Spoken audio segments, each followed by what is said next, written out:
कार्यक्रम के पुण्यार्चक हैं माता पिता श्रीमान रूपचंद जी जैन, श्रीमती कमला जैन, दिनेश जैन, रेखा जैन, दिवेश जैन, दिशा जैन, गंगवाल परिवार, प्रवासी मुंबई, निवासी ब्यावर।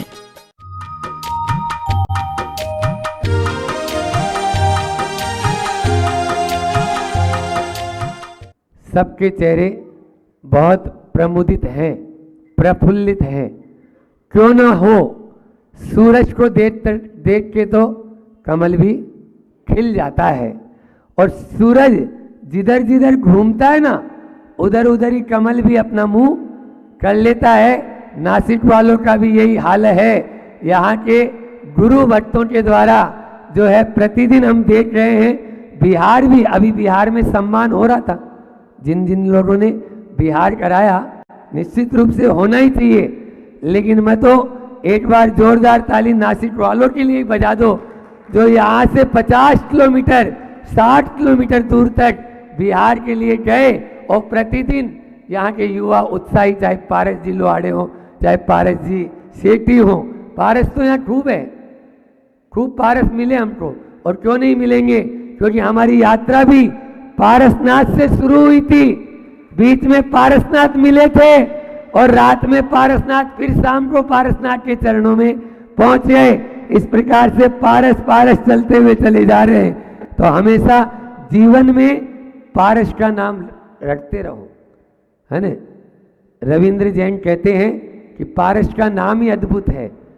पैर छूटे रस रह जाए, और रह छूटे आए पास, और सह छूटे तो पार लगाए पारस का विश्वास। वो कहते हैं तू परम पद पाएगा पारस भज ले, पै छूटे रस रह जाए, रह छूटे आए पास, और सह छूटे तो पार लगाए पारस का विश्वास। सच्चा सोना बन जाएगा पारस भज ले। इसलिए पारस को तो भजना ही है।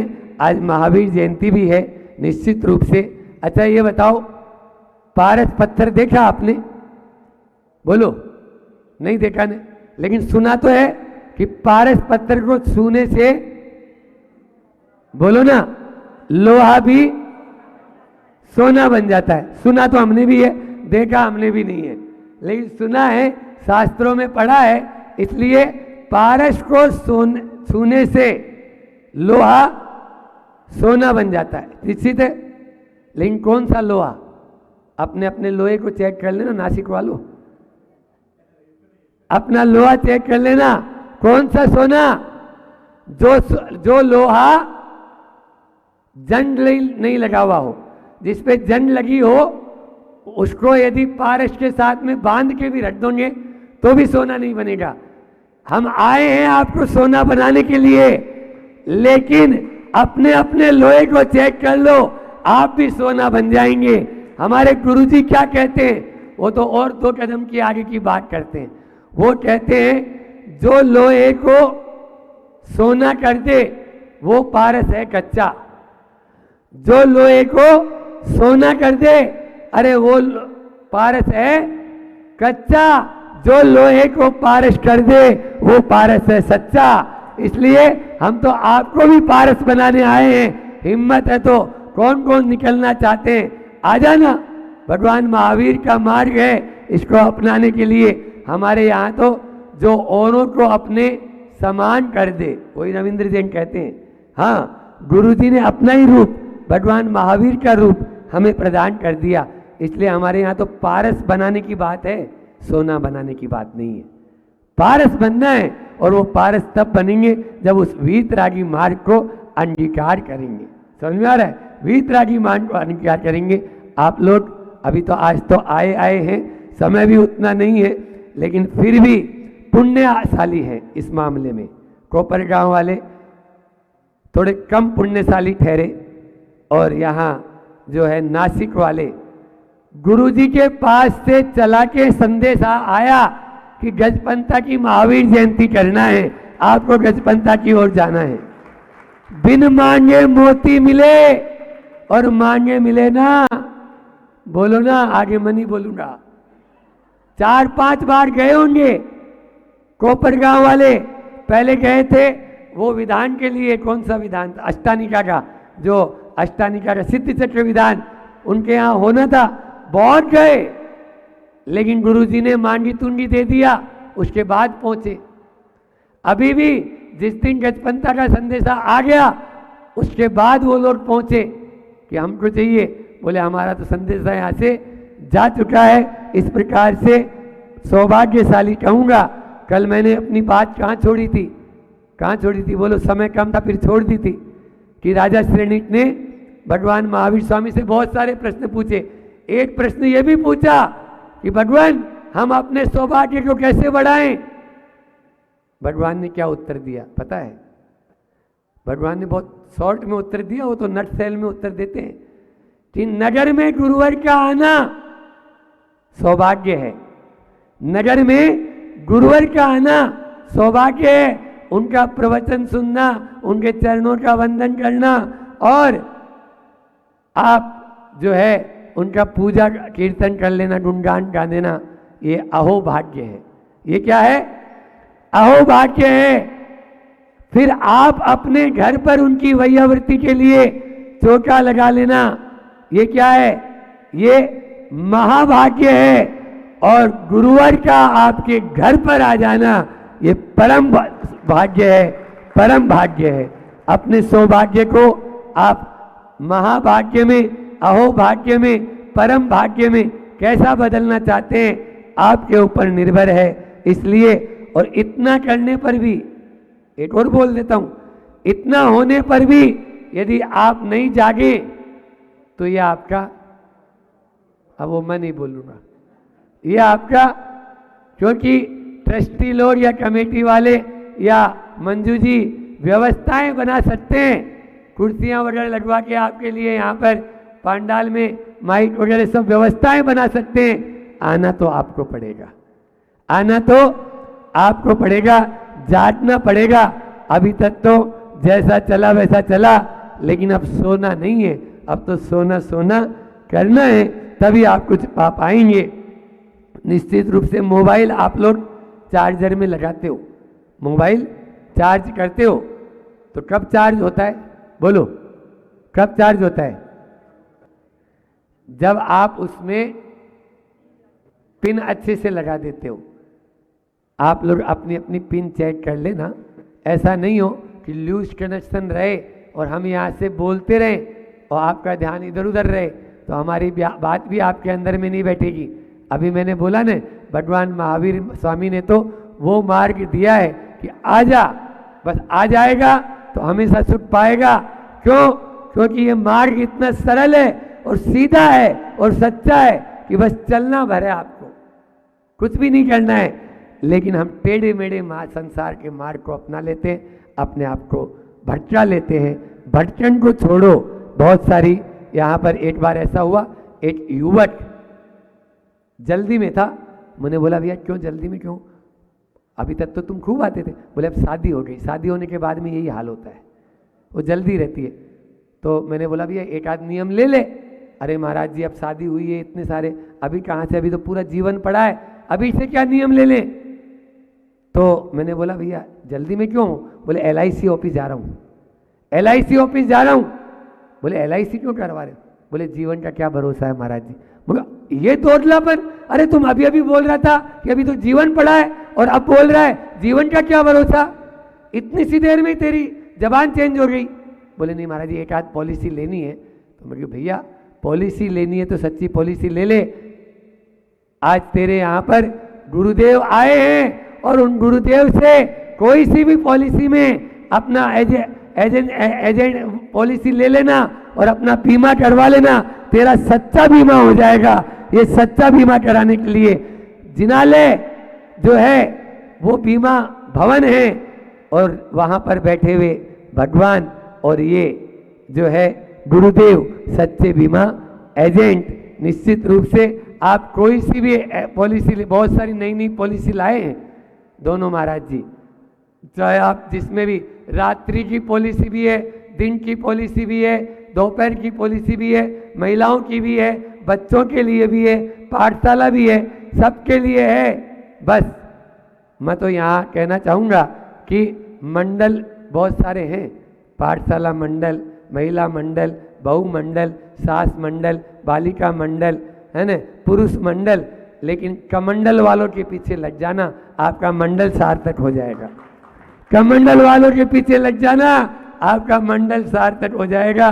बहुत सारे हैं। योग मिलना आसान है, लेकिन प्रयोग करना बहुत कठिन है। 4 शब्द देकर अपनी वाणी को विराम दे रहा हूं। योग, प्रयोग, दुरुपयोग और अनुपयोग। अनुपयोग यानी अवसर का मिलना योग है, अवसर का लाभ उठा लेना प्रयोग करना है, अवसर को खो देना यह क्या है? दुरुपयोग है। और यूं ही अवसर या अवसर की प्रतीक्षा करते रहना यह अनुपयोग है, कोई उपयोग नहीं है। इसलिए अर्थ, परमार्थ और अनर्थ और व्यर्थ, इसलिए अपने जीवन को यह अवसर मिला है, उसको अर्थ में लगा के परमार्थ कर लेना। अभी हम आए हैं, यदि रोकना चाहते हो तो गुरु जी के पास जाना और उनसे फिर से निवेदन कर लेना। हो सकता है गाड़ी कुछ दिन के लिए रुक जाएगी और लाभ आपको मिल जाएगा। अभी आपको बताया, मैंने उदाहरण दिया कि कुछ नहीं, मिट्टी पर मिट्टी डाल रहे हो, एक मिट्टी ये है, उसी के ऊपर आप पाउडर। एक बार ऐसा हुआ कि आचार्य श्री जी ने बहुत अच्छी पंक्तियां कही कि मुझे अच्छा नहीं लगता आप लोग कितना अच्छा भोजन बनाते हो और मिट्टी डालकर खाते हो। क्या बोला? आप लोग कितना बढ़िया भोजन पकाते हो बहुत अच्छे से, और उसके बाद में क्या उसमें डाल रहे हो? बोलो, नमक। नमक क्या है? 26 प्रकार की मिट्टी में से एक लवण जो है वो मिट्टी का भेद है, उसको डालकर खा रहे हो। बड़ा स्थिति। इसीलिए नमक को मिट्टी समझकर खा रहे हो। मिट्टी है ही वो, तो मिट्टी क्या खाना है, लेकिन ये जीभ का स्वाद है ना, वो छोड़ने नहीं देता महाराज जी। हम क्या करें? उसके बना नीचे वो सटकेगा ही नहीं, गले के नीचे ही नहीं जाएगा, तो क्या करेंगे? 2-4 दिन छोड़ दो, उसके बाद में अपना आप वो जो है ना नीचे क्या बोलते हैं, भूत न देके झूठे भात। फिर उसके बाद में कुछ नहीं, इस प्रकार से वो अपना आप नीचे। हमने इस शरीर को पालने पोसने के लिए अपनी जीभ के चक्कर में आते हैं, और जीभ के चक्कर में न जाने क्या क्या खा जाते हैं। बोलो, अन्यत्व भावना की बात करने वालों, कहाँ हम कुछ भी, जो कुछ भी मिले बस आ जाए अंदर। आज तो नॉनवेज भी चलने लगा, बाजार का जिसका त्याग नहीं है।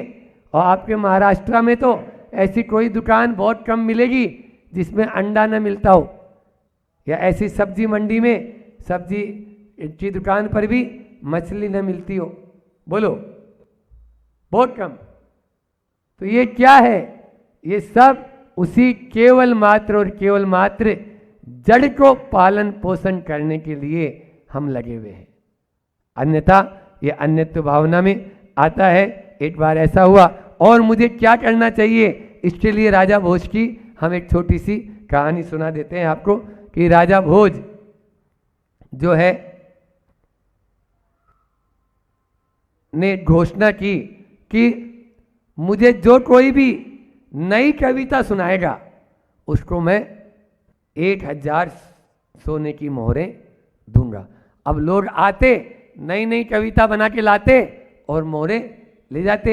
एक बार 4 जो है जन्मजात मूर्ख, वज्र मूर्ख जिनको बोले, मूर्ख शिरोमणि, उन मूर्खों ने सोचा अपन भी राजा भोज को कोई कविता सुना दें तो 1000 स्वर्ण मुद्राएं मिल जाएगी अपन को। राजा भोज को यदि अपन भी कोई नई कविता सुना दें तो पहले, अब मूर्ख आदमी और कविता कहाँ से आएगी उनको, लेकिन फिर भी बोले चारों मिलके सुना देंगे, चलो चारों मिलके। तो पहले ने बोला कि मैं अपनी लाइन बनाता हूँ। उसने क्या किया, एक चरखा चल रहा था तो चरखा चलते हुए देख कर कहा, चरर मरर चरखा चर राय। पहली लाइन उसने क्या बना दी, चरर मरर चरखा चर राय। अच्छा, दूसरा थोड़ा आगे बढ़ा तो वहाँ पर तेली का बैल जो था वो खली खा रहा था, खली और भूसा, तो उसने बना दिया तेली का बैल खली भूस खाए। चरर मरर चरखा चर राय और तेली का बैल खली भूस खाए। तीसरे ने अपनी लाइन बनाई, जंगल में थे, एक ने देखा तीर कमान ले जाता हुआ एक आदमी नजर आया, बोले इतने में आ गए तीर कमान, इतने में आ गए तीर कमान। अब चौथे की बारी थी तो तीनों ने बोला भैया तू तो अपनी लाइन सुना दे तब तो अपनी कविता पूरी होगी। बोले मैं तो वहीं हास्य कवि हूं। मैं क्या बोला? आंसू कवि हूं।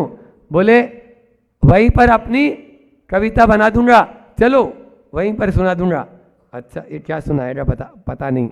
अब गए वहां पर, पहले ने बोला चरर मरर चरखा चर रहा है, दूसरे ने बोला तेली का बैल खली भूस खाए, तीसरे ने बोला इतने में आ गए तीर कमान।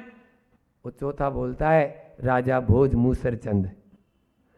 राजा भोज मूसरचंद, सारे दरबारी और सारे सभासद उसको देखने लगे कि ये क्या बोल दिया है, राजा भोज मूसरचंद है क्या? तो एक मंत्री बहुत समझदार था, वो खड़ा होता है, महाराज इनकी कविता बहुत आध्यात्मिक कविता है, आप उसका अर्थ तो लगाओ। क्या अर्थ है इसका? बोले ये बोल रहा है चरर मरर चरखा चल रहा है, ये शरीर जो है ना अपना चरखे की तरह है, कब न जाने चर मर कहाँ कहाँ से आवाज़ें आती कोई पता नहीं, कभी घुटनों में से आती है, वो भी डॉक्टर भी बोलता है कि भैया घुटनों में जो तेल था ना वो कम हो गया, अब वो बैरिंग के अंदर आपको नी रिप्लेसमेंट करना पड़ेगा। तो बोले इसमें से आवाज़ आने लगी। फिर दूसरा बोले तेली का बैल खली भूस खाए, फिर भी इसको अच्छा रोज आप भोजन कराते हो, इतने में आ गए तीर कमान। आयु कर्म किसी का भी कम है क्या? बोलो किसी का भी बचा है क्या? कब आ जाए कोई पता नहीं।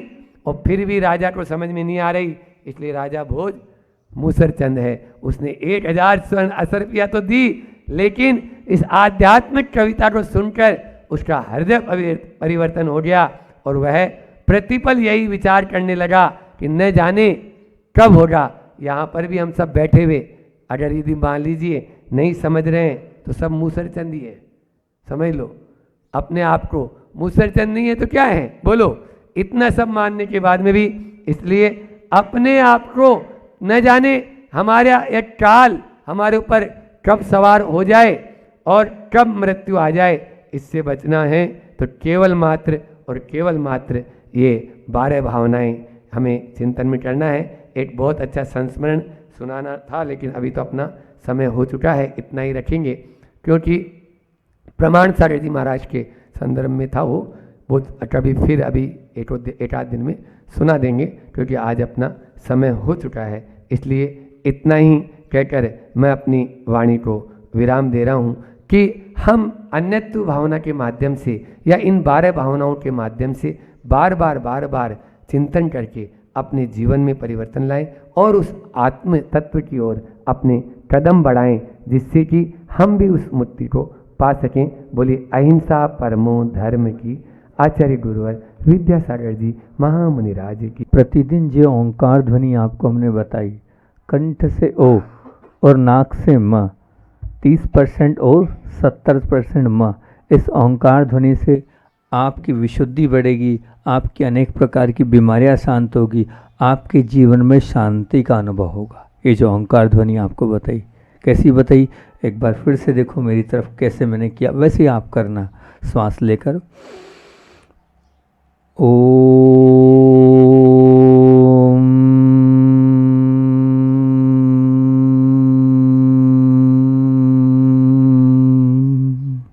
ये ओंकार ध्वनि है। जितनी आप करोगे उतनी आपको शांति का अनुभव होगा, उतने आपके जीवन में विकल्पता खत्म होती चल जाएगी, कष्ट का अनुभव दूर होता चला जाएगा। इतना पावरफुल मंत्र है, और यहाँ तक कि इस मंत्र का इतना प्रभाव है कि जिस स्थान पर आप इस मंत्र का उच्चारण करोगे वहाँ की पूरी वाइब्रेशन बदल जाएगी, वहाँ की पूरी वाइब्रेशन पवित्र हो जाएगी। इसलिए ये ओंकार का उच्चारण आपको हमने बताया। इसको आपने सामान्य सहज मान लिया है, लेकिन बहुत पावरफुल मंत्र है, ये बहुत महान मंत्र है। ये तीर्थंकरों की वाणी भी इसी ओंकार ध्वनि के माध्यम से खिरती रहेगी। तो ओम के बाद हमारी जो चर्चा चल रही है चारित्र के ऊपर चल रही, थोड़ा सा उसको रिवाइज चारित्र को हम कर लें। क्या है चारित्र? खुद का कैरेक्टर, खुद का स्वयं का कैरेक्टर, खुद का अस्तित्व, खुद में क्या अंदर भरा है, उसकी अपन यहाँ पर चर्चा कर रहे हैं। तो उसमें पहली बात ये करी थी हमने, कल आप परसों आपसे, कल तो हमने जहाँ थे वहाँ का प्रवचन किया था, परसों आपसे ये बात करी थी कि क्या आशय और प्रतिष्ठा दो चीज़ें की, मतलब तुम्हारा आशय मतलब मन के भाव चाहे कितने भी अच्छे हों, मन के भाव तुम्हारे कितने भी अच्छे हों, लेकिन अगर आपका आचरण खराब हुआ तो तुम्हारी प्रतिष्ठा पर दाग निश्चित तौर से लगेगा। आशय भले लाख अच्छा हो, अंदर मन में भले कुछ अच्छा हो, लेकिन बाहर का जो स्वरूप है, दुनिया के पास मेरे मन को पढ़ने की आंखें नहीं है, मेरे आचरण को देखने की आंखें। दुनिया मुझे मेरे मन को देखकर अच्छा नहीं या खराब नहीं मानेगी, मेरे आचरण को देखकर अच्छा या बुरा मानेगी। बहुत सारे उदाहरण भी दिए थे। जुआ अगर आप खेल भी रहे हो और उसका अगर आप क्या कर रहे हो, उसका खेलने के बाद जितना पैसा आता दान भी करे तो कोई काम का नहीं, चाहे शराबी के साथ, चाहे वो व्यवहार आप अच्छा कर रहे हो, कैसा कर रहे हो, क्रोध उत्तेजना वाला व्यवहार कर रहे हो, वो व्यवहार आपको अच्छा लग रहा है, लेकिन वो व्यवहार सबके बीच में अच्छा नहीं है। तो जो आचरण है उस आचरण से आपका भला और बुरा होना हैगा। और इसीलिए एक बात उसमें बोली थी कि बिगड़ा हुआ मन केवल मुझे ही नुकसान करता है, बिगड़ा हुआ मन केवल मुझे ही नुकसान करता है, लेकिन खराब आचरण तो मुझे और दूसरों को सबको नुकसान करता है। अगर आपका आचरण खराब हुआ तो आपको तो नुकसान करेगा ही, लेकिन आपके आचरण के कारण आप, एक व्यक्ति अगर परिवार में अगर गलत आचरण करता है तो उससे क्या होगा, पूरा परिवार परेशान रहेगा, सबके दिमाग पर विकल्प रहेगा कि वो क्या करके आए, पी के आए, उनका वो गलत आचरण, वो क्या करके आए, उल्टा सीधा कार्य करके आए, सबको परेशानी का दुख झेलना ही पड़ेगा। इसलिए क्या बिगड़ा हुआ मन तो केवल मुझे ही नुकसान करता है, पर खराब आचरण तो मुझे तो करता ही है, साथ साथ में सबको परेशान और दुख में डालता ही डालता है। इसलिए एक बात अचाई श्री का जो हाई को हमने बताया था, तेरी दो आंखें तेरी और हजार, सतर्क हो जा। तेरी तो दो आंखें हैं पर तेरी और कितनी है, हजार, इसलिए सतर्क हो जाए। ये वाली बात भी हमने आचरण के ऊपर इसमें करी थी। और आचरण के ऊपर ये करी थी कि जगत की अदालत में मुझे यदि सम्मान के साथ खड़े होना है तो मुझे मेरे आचरण को अच्छा रखना होगा, और अंतःकरण यानी मन की अदालत में अगर मुझे सम्मान के साथ खड़ा होता है तो मेरे नीयत को और मेरे इरादों को, किसको, मेरे अंदर की जो नीयत है उस नीयत को और अंदर में जो इरादे भरें और इरादों को अच्छा रखेंगे, तभी ये मान के चलना हम अपने आचरण को शुद्ध बना पाएंगे, अच्छा बना पाएंगे। और एक सेठानी का उदाहरण दिया था कि सेठानी का क्या उदाहरण दिया था कि सेठानी थी, बेटे की शादी थी तो नौकरानी के लिए कितनी वो सस्ती साड़ी खरीदती हैगी, और वो जो नौकरानी है उसी दुकान पर जाती है, अब वो भी शादी खरीदती है नई बहू के लिए, वो उसकी हैसियत से बड़ी खरीदती है। इरादे उसके कैसे थे, इरादे इसके कैसे हैं। और उसके बाद अंत में ये बात करी थी हमने, अंतिम बात यहाँ से करी थी कि पैकिंग सुंदर, अंदर का माल भी अच्छा। एक स्थिति ये है कि बहुत बढ़िया आप दुकान पर माल लेने गए, पैकिंग सुंदर, अंदर का माल भी अच्छा। दूसरा पैकिंग खराब पर अंदर का माल क्या है, बहुत अच्छा है। पैकिंग भली खराब है उससे कोई लेना देना नहीं, पर अंदर का माल बहुत अच्छा है। तीसरा पैकिंग अच्छी पर अंदर का माल खराब है, बताओ तो आप क्या करोगे, वो लोगे क्या, पैकिंग अच्छी और अंदर का माल खराब है तो क्या काम का, पैकिंग से क्या लेना देना, पैकिंग से कोई मतलब नहीं है। इसलिए जो बाहर का जो आचरण है क्या है, पैकिंग है, इससे कोई लेना देना, अंदर क्या भरा है उससे मतलब है। इसमें कहा था आचरण अच्छा, आचरण आपका बाहर का, पैकिंग अच्छी, और मन अगर आपका निर्दोष तो बहुत अच्छी बात है, ऐसे व्यक्ति को आप पसंद कर लोगे। आचरण कमजोर, बाहरी जो आपका आचरण वो कमजोर पर अंतःकरण पवित्र, तो शायद इसको भी आप पसंद कर लोगे। लेकिन आचरण अच्छा पर अंतःकरण में क्या भरा है, कालुषता भरी है, तो शायद आप उसको बिल्कुल भी पसंद नहीं करोगे। कल अपनी इतनी बात हुई थी और इसी बात को और आगे बढ़ाते हैं, एक ठोस वास्तविकता आपके समक्ष रखते हैं। मन को अच्छा दिखने में जितनी रुचि है उससे लाखवें हिस्से में भी रुचि अच्छा बनने में नहीं है। क्या बोल रहा हूँ, मन को अच्छा दिखने में जितनी रुचि है, मन को अच्छा दिखने में जितनी रुचि है उससे लाखवें हिस्से में भी रुचि अच्छा बनने में नहीं है। अच्छा बनने में क्यों नहीं, क्या कारण है कि मन को अच्छा बनने में रुचि नहीं है? दिखने में तो है, बनने में क्यों नहीं है? ऐसा क्यों कह रहे हैं महाराज? तो उसका कारण ये है कि अच्छा दिखने में, जैसे अच्छा दिखने में ये कि गटर पर ढक्कन बनना पड़ता है। अच्छा दिखने में तो कुछ नहीं, ढक्कन लगा दिया, अंदर क्या कुछ नहीं। जबकि अच्छा बनने के लिए गटर साफ करना पड़ती है तब अच्छा बन पाओ। मतलब गटर का ढक्कन बने रहने के लिए कोई विशेष मेहनत नहीं करना पड़ती है, लेकिन गटर साफ करने के लिए, उस गंदगी को दूर करने के लिए भारी पुरुषार्थ करना पड़ता है, बहुत पुरुषार्थ करना पड़ता है। इसलिए अगर अच्छा बनना है तो अच्छा बनने के लिए अंदर की सब गंदगियों को बाहर करना होगा। जब तक वो अंदर की गंदगी हमारी साफ नहीं होगी, दुर्गंध समाप्त नहीं होगी, तब तक हम अच्छे नहीं बन सकते। बाहरी खूब आपने क्रीम पाउडर लगा लिया, अच्छे कपड़े पहन लिए, अच्छा स्वरूप पहन लिया, सब कुछ गहने पहन लिए, इससे कोई लेना देना नहीं है। ये बाहरी स्वरूप तो बाहरी स्वरूप है, ये दिखाने का है। पर अंदर से बनने के लिए तो आपको वो अंदर जितने पाप भरी हुई दृष्टि है उसको बाहर करना पड़ेगा, तभी आप सुंदर और अच्छा जीवन बन सकते हो। क्योंकि मैंने कहा था एक्सरे पॉजिटिव, मतलब अगर का आप गए दिखाने के लिए और एक्सरे में अगर रिपोर्ट पॉजिटिव आ गई, भले आप बाहर से खूब दिखने में सुंदर हो, पर क्या मतलब का? अगर अंदर से कोई बीमारी निकल गई, अगर अंदर से कोई बीमारी निकल गई तो वो उस बाहर की सुंदरता कोई काम की नहीं है। इसी प्रकार ये ध्यान रखना, आप अंदर में अगर कुटिलता है, दम्भपना है आपका, चालाक मन है आपका, तो ये ध्यान रखना केवल आचरण के साथ आत्मा का कल्याण नहीं होगा। वो जो अंदर की कुटिलता है वो आपको कहाँ ले जाएगी? वो दुर्गति का कारण ही बनेगी। कहाँ का कारण बनेगी? दुर्गति का कारण बनेगी।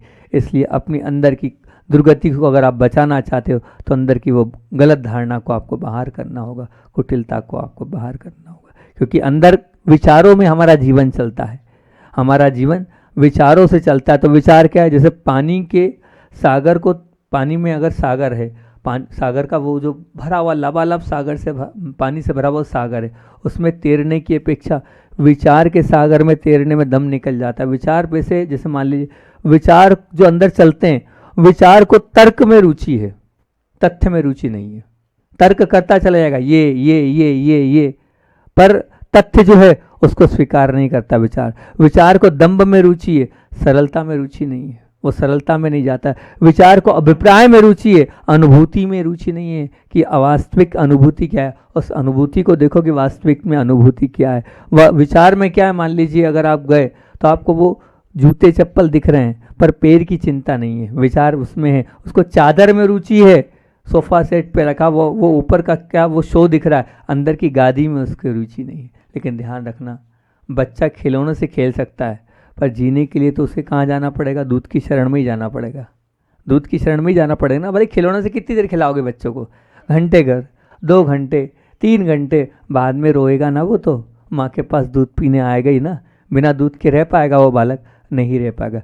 वैसे ही केवल विचार से कुछ समय के लिए मन को बहला सकते हो, विचारों से कुछ समय के लिए मन को बहला सकते हो, परंतु प्रसन्नता की अनुभूति के लिए आपको प्रेम के पते पर ही आना पड़ेगा, प्रेम की शरण ही लेनी पड़ेगी, प्रेम के दरबार में ही जाना पड़ेगा। तभी आप ये मान के चलना आपने जीवन में प्रसन्नता कर पाओ। मैं इसलिए ये कह रहा हूँ क्योंकि फोटो ये विचारों का प्रतिनिधित्व कर रहा है, लेकिन जो प्रेम है अंदर जो है अंदर, वो क्या? अंतःकरण का प्रतिनिधित्व कर रहा है। विचार चाहे कितने भी ऊंचे हो आपके, पर अगर भावना अगर खराब होगी, अगर भावना अगर आपकी खराब होगी, उन विचारों से कोई लेना देना नहीं। विचार लाख अच्छे हैं आपके, पर अंदर की भावना खराब है तो कोई मतलब नहीं। तो जीवन की में अगर प्रसन्नता की अनुभूति की बात का अगर आपको विषय बनाना है तो उसमें क्या करना पड़ेगा?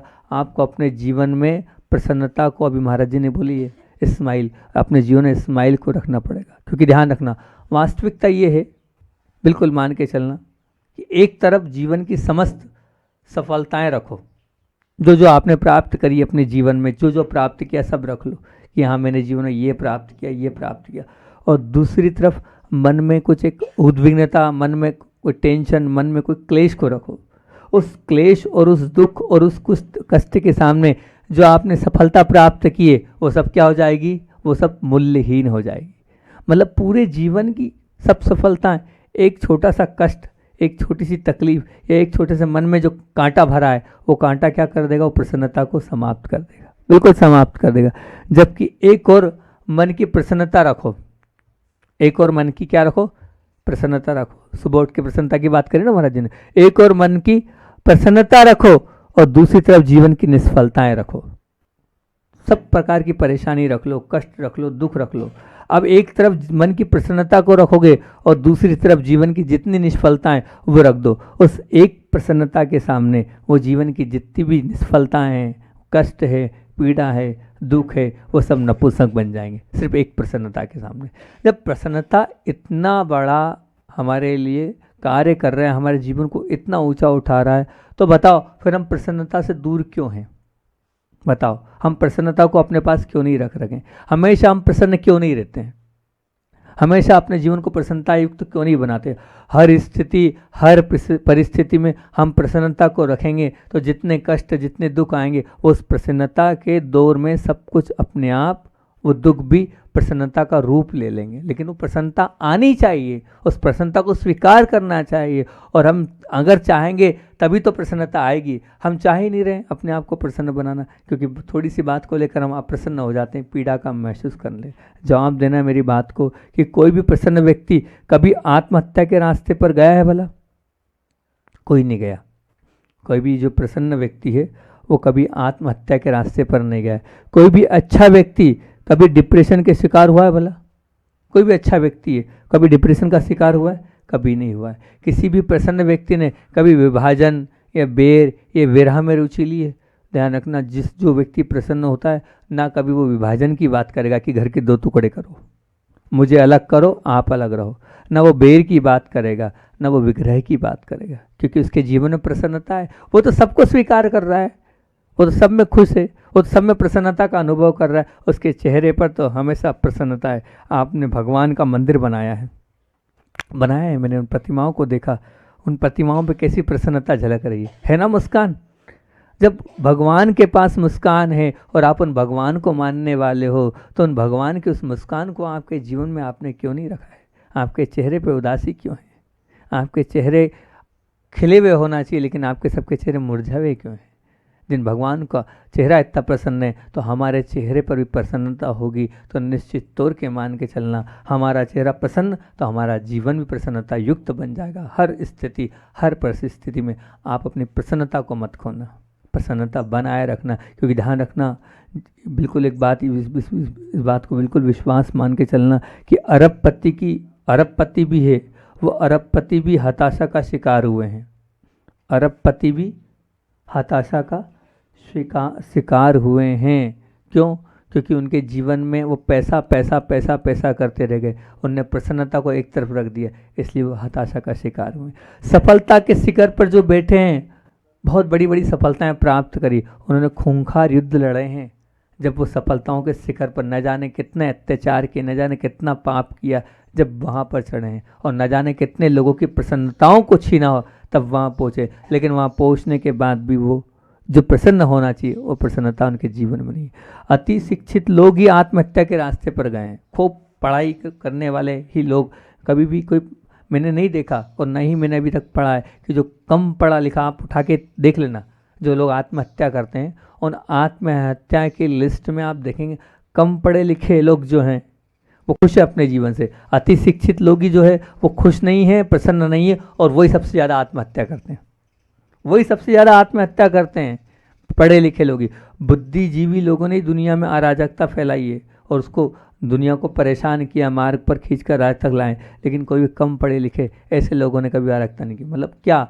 वो लोग प्रसन्न होते हैं, जितना है उससे हम प्रसन्न हैं। स्वयं को इस अनिष्ट से उभारना है, इस नुकसान से मुक्त करना है, इस पीड़ा से अगर आपको अलग रखना है तो क्या करना है? उसका एक ही मात्र उपाय है।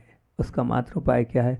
अपने अंतःकरण को, अपने आचरण को, दोनों को आपको अच्छा बना के रखना होगा, प्रसन्न बना के रखना होगा। जब तक आप प्रसन्न नहीं बनोगे, तब तक जीवन में आप कभी भी आगे नहीं बढ़ सकते हो। क्योंकि एक्सरे और फोटो दोनों क्या होने चाहिए? अच्छे। एक्सरे मतलब क्या? मन। एक्सरे मतलब क्या? मन। और आचरण मतलब जो प्रेम और विचार दोनों उत्तम होना चाहिए। प्रेम मतलब अंतरंग और विचार जो बाहरी व्यवहार है वो दोनों, अनुभूति और अभिप्राय दोनों उत्तम होना चाहिए। अनुभूति क्या जो अंतरंग में हो रही वो, अभिप्राय क्या जो आप बाहर व्यक्त कर रहे हो, दोनों उत्तम होंगे तब ये मान के चलना आपका जीवन बहुत अच्छा बनता चला जाएगा, बहुत अच्छा बनेगा। एक बच्चे बैठे हैं, बच्चों के लायक एक छोटी सी कहानी बताता हूँ कि प्रेम पर बात कर रहा हूँ और उत्साह के लिए बात करते हैं, तो एक छोटी सी कहानी याद आ गई एकदम विहार इन बच्चों को देख के। ये समझ में नहीं आ रहा होगा तो ये विषय बच्चों के लिए। एक स्थान था और उस स्थान पर बहुत भीड़ लगी हुई थी। अब उस भीड़ को देखकर एक नौजवान व्यक्ति वहाँ पहुँचा कि क्या भीड़ लगी है ये। बहुत गरीब व्यक्ति था वो, कुछ करने को था नहीं, कुछ उसके पास आपके जैसे मकान नहीं था उसके पास। आपके पास तो अच्छा मकान है ना, यहाँ पे का मकान है ना, ऐसा मकान भी नहीं था, ऐसी खेती बाड़ी भी नहीं थी उसके पास, इतना सब कुछ नहीं था उसके पास। वो गरीब व्यक्ति था। अब वो जो गरीब व्यक्ति था, वो गरीब व्यक्ति वहाँ पहुँचा, उसने देखा कि ये भीड़ किस चीज़ की लगी है। अब उस भीड़ में वो घुस गया। जब वो भीड़ में घुस गया तो घुसने के बाद देखा और पूछा क्या चल रहा है, ये क्या हो रहा है यहाँ पर। तो बोले आज हस्तपट बंधन समारोह है। हस्तपट बंधन समारोह है। क्या होता है हस्तपट बंधन समारोह, क्या होगा। बोले हस्तपट बंधन समारोह ये हमारा राज्य है।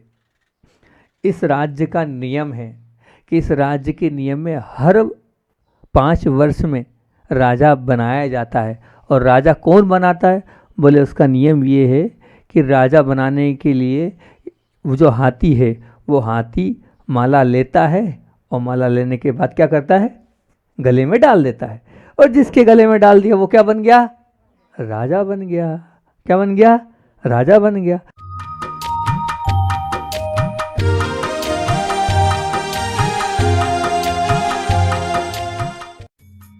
इस कार्यक्रम के पुण्यार्जक थे माता पिता श्रीमान रूपचंद जी जैन, श्रीमती कमला जैन, दिनेश जैन, रेखा जैन, दिवेश जैन, दिशा जैन गंगवाल परिवार, प्रवासी मुंबई, निवासी ब्यावर।